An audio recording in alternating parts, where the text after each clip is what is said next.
కాంగ్రెస్ పార్టీలో షర్మిల అయితే రోజు అన్నని ద్వేషిస్తుంటుంది, దూషిస్తూ ఉంటుంది. కానీ కొంతమంది నాయకులు మాత్రం సాధారణంగా జగన్ని దూషిస్తూ ద్వేషించే వాళ్ళల్లో ఒకడైనటువంటి హర్షకుమార్ కంప్లీట్ రివర్స్లో ఈ దఫా చంద్రబాబు గారి మీద ధ్వజమెత్తుతూ జగన్ ప్రశంసించడం అనేది వ్యూహాత్మకమా లేకపోతే సహజ సిద్ధమా, న్యాచురల్గా కూడా మాట్లాడేస్తాడు ఆయన.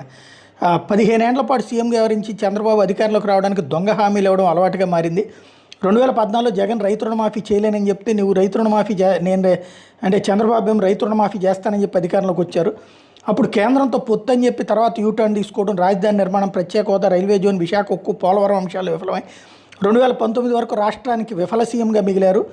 10 ఏళ్ల ఉమ్మడి రాజధానిని ఓటుకు నోటుకేస్తూ వదిలేసి అమరావతి రాజధాని గ్రాఫిక్స్లో చూపి మోసం చేసి 2019 ఎన్నికల్లో మిమ్మల్ని ప్రజలు ఓడించి జగన్ని సీఎంగా చేశారు.